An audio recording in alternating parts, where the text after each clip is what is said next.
At 9:15 on the morning of October 12, 1884, Deputy Marshal Bass Reeves crouched behind a fallen log in Indian Territory, watching a cabin 200 yards away where two brothers, both wanted for murder, were eating breakfast.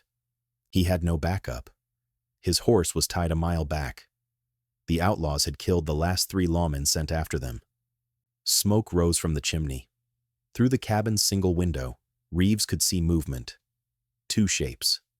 The Brunter brothers were still inside. Reeves was 46 years old. He stood 6 feet 2 inches tall and weighed 180 pounds. He carried 2 Colt .45 revolvers, with the hammers filed down for faster draw. A Winchester rifle lay across his knees. He had been in position since before dawn, 3 hours now, watching, waiting. His knees ached. The ground was cold, but he did not move.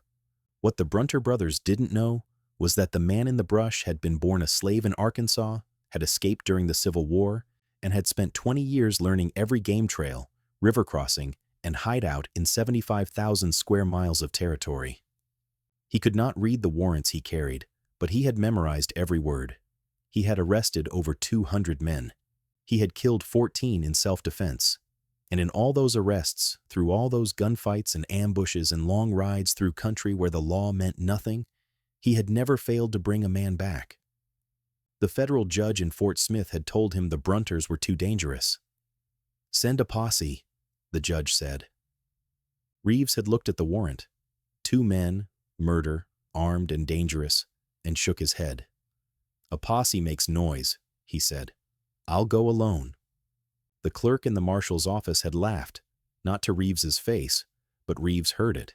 He always heard it. A former slave tracking white outlaws who had already killed 3 lawmen. The betting in Fort Smith gave him 2 days before they found his body. At 9:47 in the morning, the cabin door opened. The younger Brunter stepped out. He was maybe 25, lean, with a rifle in his hands. He looked left, then right, scanning the tree line. Reeves pressed himself lower behind the log. The outlaw stood in the doorway for 30 seconds, 45 seconds. Reeves did not breathe. Then the man turned and called back inside. "Clear." He walked toward the outhouse 20 yards from the cabin. The rifle stayed in his hands. Reeves counted the seconds. The older brother would still be inside, armed, alert. If Reeves moved now, the younger one would hear, and both men would ford up in the cabin. He had seen it before. Outlaws behind walls with loaded rifles could hold off a dozen men for days. Reeves was one man with 12 rounds between his 2 pistols and 15 in the Winchester. The math did not favor a siege. The younger Brunter went into the outhouse. The door closed. Reeves moved. He rose from behind the log and walked toward the cabin. Not running. Walking. Steady. Silent. His boots found soft ground between the dry leaves. At 100 yards, he could see the cabin door was still open.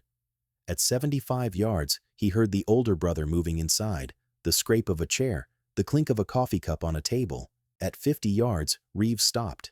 He pulled both Colts. He aimed at the open door. "Tom Brunter," Reeves called.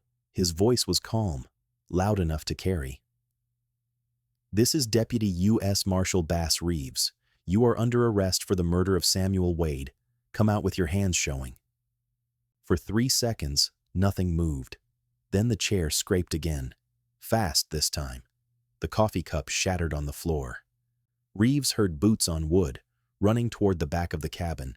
He fired once through the open door. The bullet splintered the door frame. "Don't make me come in there, Tom," Reeves said. The back door of the cabin slammed open. Tom Brunter ran. He was heading for the trees, 50 yards behind the cabin. Reeves holstered one pistol and drew the Winchester from his shoulder. He aimed, led the running figure, fired. The shot hit the ground 2 feet in front of Brunter. Dirt sprayed. The outlaw stumbled, stopped, raised his hands. "Don't shoot," he yelled. "I'm done." The outhouse door opened. The younger brother stepped out. He saw Reeves. He saw his brother with hands raised. He brought the rifle up. Reeves pivoted. The Winchester barked. The younger Brunter spun and fell. The rifle clattered on the ground. He clutched his leg, screaming. Reeves walked toward him. "Stay down," Reeves said. The man stayed down. Tom Brunter had not moved. His hands were still raised. Reeves walked to him, keeping the Winchester trained on his chest. "Face down," Reeves said. Tom lay down. Reeves pulled a length of rope from his coat and tied the man's hands behind his back. Then he walked too. The younger brother. The leg wound was bleeding but not arterial. The bullet had passed through the outside of the thigh. "You'll live," Reeves said. He tied the younger man's hands. Then he went to his horse. By noon, both men were on horses, hands bound, heading back toward Fort Smith. The younger brother, whose name was Frank, kept saying he was going to bleed to death. Reeves had wrapped the wound with cloth torn from Frank's own shirt. "You're not dying," Reeves said. "I've seen men shot worse than you ride 40 miles. Tom said nothing. He stared straight ahead. After an hour, he finally spoke. "How'd you know we were there?" "Tracked you," Reeves said. "From where?" "McAllister, 3 days ago. You bought supplies. Paid with a double Eagle gold coin." Man remembered. "Said you headed west." Tom turned in his saddle. "3 days you been tracking us?" "4," Reeves said. "Took me a day to find where you crossed the Canadian River." "And you came alone?" "I did." "You're either the bravest man I ever met," Tom said, "or the dumbest." Reeves did not answer. He had heard that before. When he started this work, back in 1875, the other deputies told him he would not last a month. Indian Territory was 75,000 square miles of land where the law ended. It was home to Cherokee, Creek, Choctaw, Chickasaw, and Seminole nations, plus every outlaw, rustler, murderer, and thief who wanted to disappear. The federal court in Fort Smith had jurisdiction, but Fort Smith was in Arkansas, across the border. To enforce the law, Judge Isaac Parker sent U.S. Marshals into the territory. In the first 14 years, 65 deputies were killed. Bass Reeves had been born into slavery in 1838 in Crawford County, Arkansas. His owner was William Reeves, a state legislator. Bass worked the fields, tended horses, and served in the House. When the Civil War started, William Reeves joined the Confederate Army and took Bass with him as a body servant. Somewhere in the chaos of the war, the exact details were never recorded, Bass escaped. Some stories said he fought with his owner and fled. Others said he simply walked away during a battle. What is known is that he crossed into Indian Territory and lived there for the rest of the war, hunting, trapping, learning the land. After the war, he married Nellie Jenny. They settled in Van Buren, Arkansas, and had 10 children. He worked as a farmer and a scout. He spoke Creek, Cherokee, and Seminole. He knew the rivers, the mountains, the hidden valleys where a man could disappear. In 1875, Judge Parker was appointed to the federal court in Fort Smith. Parker needed deputies who knew the territory. Someone recommended Bass Reeves. Parker asked Reeves if he could read. Reeves said no. Parker asked if he knew the law. Reeves said he knew right from wrong. Parker gave him a badge. The other deputies did not think it would last. A black man with a badge, arresting white outlaws in Indian Territory, where racism and lawlessness mixed into something explosive. The first warrant Parker gave Reeves was for 2 brothers accused of horse theft. Reeves rode out alone. He was gone for 3 weeks. When he came back, he had both brothers in custody. They were on horses, hands tied, looking sullen but unharmed. Reeves handed the warrant to the clerk. The brothers went to trial. Both were convicted. Reeves developed a method. He would study the warrant until he had memorized every detail. Names, descriptions, crimes, last known locations. Then he would ride into the territory and disappear, sometimes for weeks, sometimes for months. He did not stay in hotels or boarding houses. He camped in the brush. He cooked over small fires that left no smoke. He traveled at night when the moon was full. He learned to move through country the way deer moved, silent and invisible. And he learned disguises. On one warrant, he was hunting a man named Jim Webb, a Seminole farmer who had killed a neighbor in a land dispute. Webb was hiding in the Creek Nation, protected by family who would spot any lawman a mile away. Reeves dressed as a tramp. He wore old clothes, walked with a limp, carried a walking stick. He stumbled into Webb's farm looking for work. Webb gave him a meal. They talked. Reeves learned where Webb slept, how many guns he kept in the house, whether he posted guards at night. At dawn the next morning, Reeves walked into Webb's bedroom with a pistol and a warrant. Webb was still in bed. "You're under arrest," Reeves said. Webb came without a fight. Another time, Reeves tracked 3 outlaws to a creek settlement. The men were known killers. They had murdered a U.S. Marshal named Daniel Maples 2 years earlier and had been running ever since. Reeves learned they were attending a dance in the settlement. He dressed as an outlaw himself. Dirty clothes, trail dust, a stolen horse. He rode into the settlement and joined the dance. He drank with the 3 men, laughed at their jokes. At midnight, when they were drunk and relaxed, he pulled his pistols. "U.S. Marshal," he said, "you're all under arrest." They looked at him like he was joking. Then they saw his eyes and knew he was not. All 3 surrendered. But not every arrest ended peacefully. In 1882, Reeves was hunting a Creek freedman named Bob Dozier. Dozier had killed 2 men in a whiskey dispute and fled into the Cherokee Nation. Reeves tracked him to a cabin near the Arkansas River.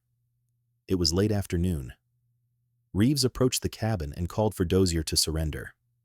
Dozier answered with a rifle shot. The bullet tore through Reeves's hat brim. Reeves dropped behind a tree. He could see Dozier through the cabin window, reloading. Reeves fired twice with his Winchester. Both shots hit the window frame. Dozier ducked. For the next hour, they traded shots. Dozier had the advantage of cover. Reeves had the advantage of patience. He did not waste ammunition. He fired only when he had a target. As the sun dropped lower, the shadows shifted. Reeves moved to a different tree, then another. Dozier could not track where he was. The outlaw panicked. He ran out the back door, heading for the river. Reeves stood and fired. The bullet hit Dozier in the shoulder. The man spun and fell. Reeves walked to him, rifle ready. Dozier was conscious, bleeding, cursing. "You shot me," he said. Reeves knelt and wrapped the wound. "You shot first," he said. He loaded Dozier onto a horse and rode to Fort Smith. Dozier survived and was sentenced to 15 years in prison. The dangers multiplied. Indian Territory had no shortage of men willing to kill for money, freedom, or revenge. Outlaws knew that U.S. Marshals carried cash to pay for supplies and informants. They knew Marshals traveled alone or in small groups. Ambushes were common. Reeves learned to trust no one. He slept in different locations every night. He varied his routes. He watched the horizon constantly for dust clouds that meant riders. He studied the behavior of birds. If they scattered, something had spooked them. In the spring of 1884, 6 months before the Brunter arrest, Reeves was transporting 3 prisoners back to Fort Smith. They were outlaws from the Cherokee Nation, accused of cattle rustling. Reeves had them chained together on horses. He rode behind them. At a river crossing, one of the prisoners slipped his chains. Reeves saw it too late. The man grabbed Reeves's pistol from its holster. They struggled. The pistol fired. The bullet grazed Reeves's neck, a line of fire across his skin. Reeves wrenched the gun free and struck the prisoner with it. The man fell into the river. Reeves hauled him out, bleeding from a gash above his eye. The other 2 prisoners sat frozen on their horses. "Anyone else?" Reeves asked. No one moved. They rode on. When Reeves arrived in Fort Smith with the Brunter brothers, the clerk who had laughed looked at him differently. The younger Brunter's leg had been treated by a doctor in McAllister. The wound was clean. Both men were healthy enough to stand trial. The judge asked Reeves how the arrest had gone. "No trouble," Reeves said. He did not mention the shootout. He did not mention the 4-day track through rough country. He handed over the warrant, signed and witnessed, and collected his fee. $12 per arrest, plus 6 cents per mile traveled. The trip had covered 320 miles round trip. Total payment, $43.20. By 1890, Bass Reeves had been a deputy marshal for 15 years. He had arrested over 800 men. He had killed 7 more in self-defense. His reputation had spread across Indian Territory. Outlaws knew his name. Some fled at the first rumor he was coming. Others tried to ambush him and failed. Reeves seemed to have a sixth sense for danger. He read the land the way other men read newspapers. A bent twig, a fresh hoofprint, a campfire's ash. All told him stories. But the work took a toll. In 1902, Reeves faced the hardest arrest of his career. His son, Benny Reeves, was accused of murdering his wife. The crime happened in Muskogee, Oklahoma Territory. Benny fled. A warrant was issued. When Judge Parker assigned the warrant to a deputy, Bass Reeves stepped forward. "I'll take it," he said. The judge hesitated. "Bass, that's your son." Reeves looked at the warrant. "I know," he said, "but I'm the one who'll bring him in." Reeves tracked Benny for 2 weeks. He found him hiding in the Creek Nation. When Reeves approached, Benny saw him and started to cry. "I didn't mean to do it, Pa," he said. Reeves did not speak. He tied his son's hands and put him on a horse. They rode back to Fort Smith in silence. Benny was tried, convicted, and sentenced to life in prison. Reeves testified at the trial. He told the court what he had found, where he had found him, what his son had said. His voice did not waver. After the verdict, someone asked Reeves how he felt. "The law is the law," he said. "A man does what's right, not what's easy." By the time he retired in 1907, Reeves had made over 3,000 arrests. He had killed 14 men, all in self-defense, all documented and cleared by the court. He had been shot at countless times. Bullets had torn his hat, his belt, his coat. But he had never been wounded. Not once. Not in 32 years of riding into the most dangerous territory in America. The outlaws never understood how he did it. They were younger, faster, often better shots. But Reeves had something they did not. He had patience. He had experience. He had the ability to think 3 moves ahead. When an outlaw ran, Reeves did not chase him into an ambush. He studied where the man might go, who might shelter him, where he would need water. Then Reeves went there and waited. In one famous case, Reeves was hunting 2 brothers who specialized in robbing stagecoaches in the Chickasaw Nation. They had hit 4 stages in 2 months. The brothers were smart. They varied their locations. They never hit the same route twice. Reeves studied the pattern. All 4 robberies had occurred near rivers. The brothers needed water for their horses. Reeves identified 3 rivers in the territory where stagecoaches crossed. He camped at the middle river, the Washita, and waited. On the 5th day, the brothers hit a stage 20 miles west. They rode east toward the river. Reeves was waiting at the crossing. When they saw him, they tried to fight. One brother drew his pistol. Reeves shot him in the arm. The other brother surrendered. Both were taken to Fort Smith. Both were convicted. Reeves also became known for his physical strength and endurance. In 1896, he pursued a fugitive for over 100 miles in 2 days. The outlaw rode hard, changing horses twice, trying to exhaust the marshal behind him. Reeves stayed on the trail. He did not stop to sleep. He ate in the saddle. When his horse tired, he walked and led it. On the 2nd night, the outlaw made camp, thinking he had lost the marshal. Reeves arrived at dawn. The outlaw woke to find a gun pointed at his head. "How?" the man asked. Reeves did not answer. He tied the man's hands and started the long ride back. Other deputies marveled at Reeves's ability to handle prisoners. He often transported groups of 6 or 8 men at once, chained together, across hundreds of miles. The prisoners outnumbered him. Some were violent, others were desperate. But Reeves had a presence. He did not yell or threaten. He simply watched.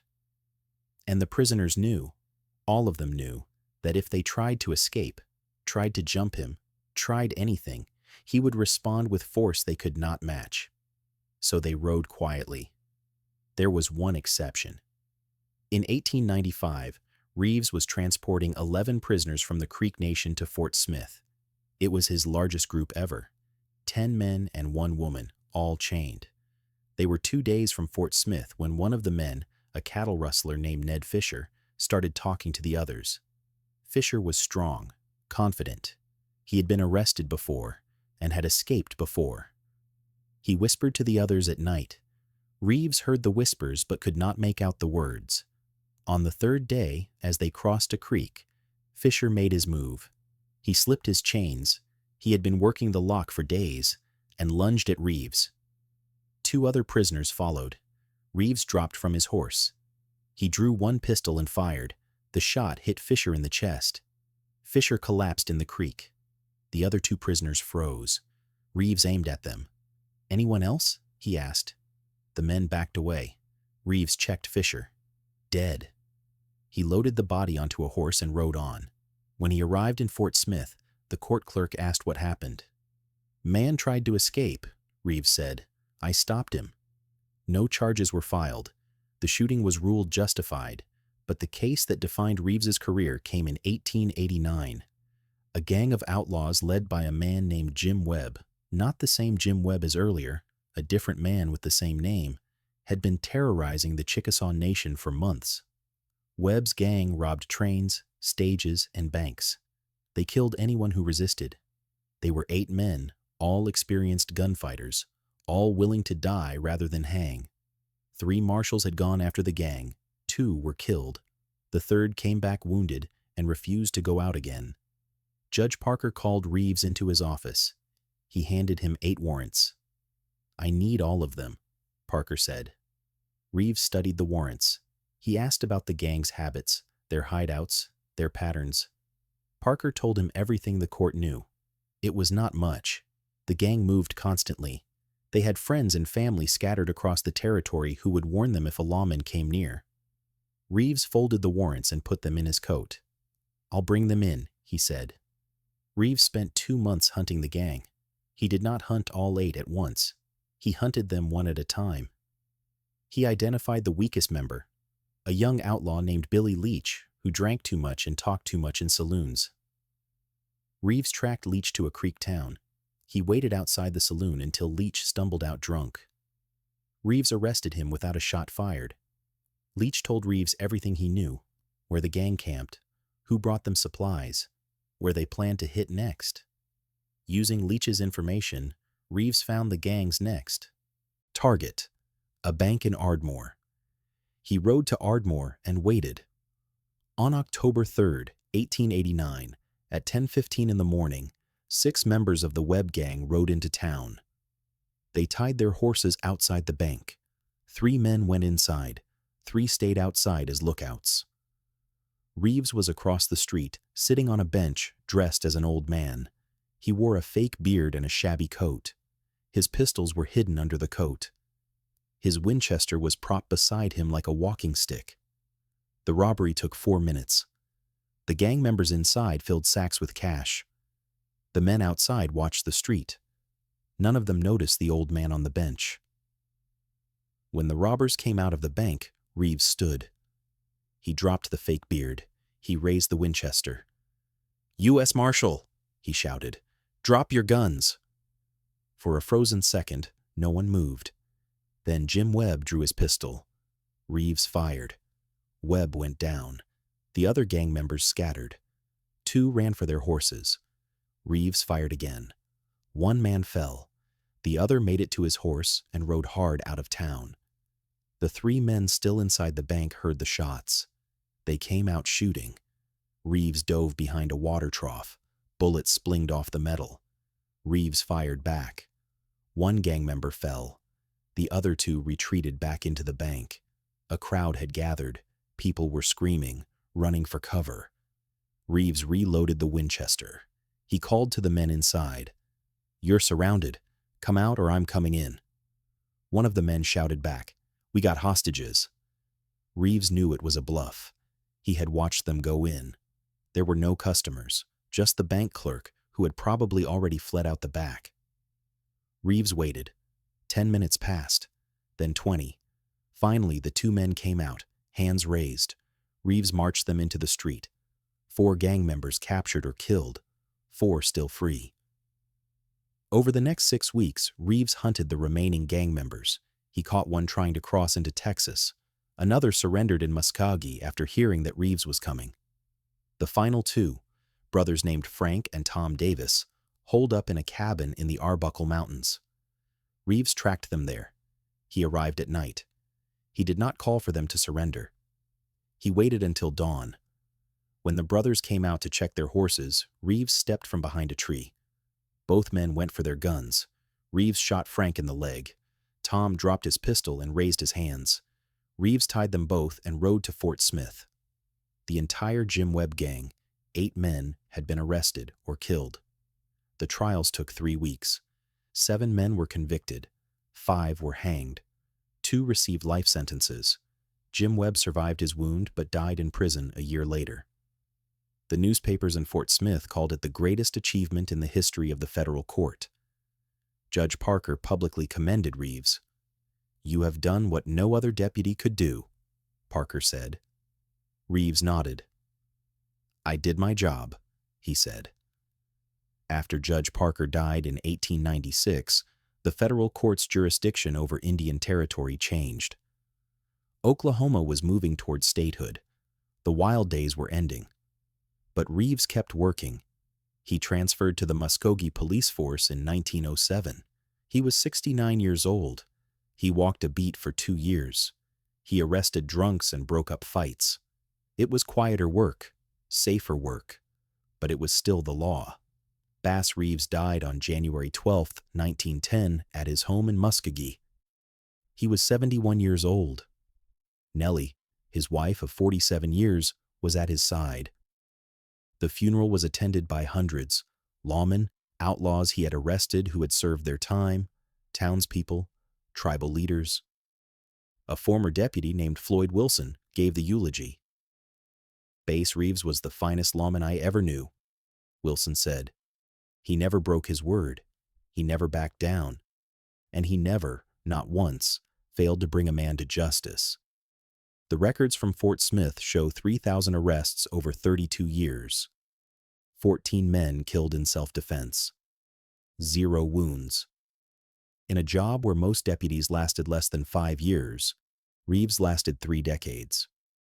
In a place where the law was weak and justice uncertain, he became the law.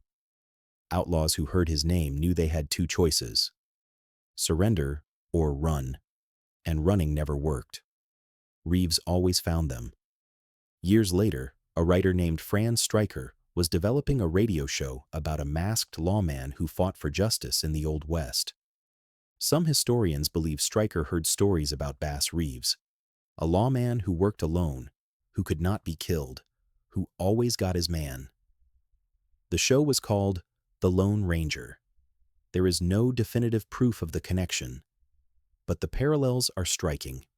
A lawman in the frontier, fighting for justice where the law barely existed, becoming a legend. What is certain is this: Bass Reeves was real. The arrests were real, the shootouts, the disguises, the impossible. Tracks across impossible country, all real. He was born into slavery and became one of the greatest lawmen in American history. He could not read, but he memorized thousands of warrants. He faced racism, violence, and doubt every day of his career, and he never failed, not once. When the outlaws looked up and saw Bass Reeves coming, they knew the chase was over. The only question was whether they would ride back to Fort Smith alive.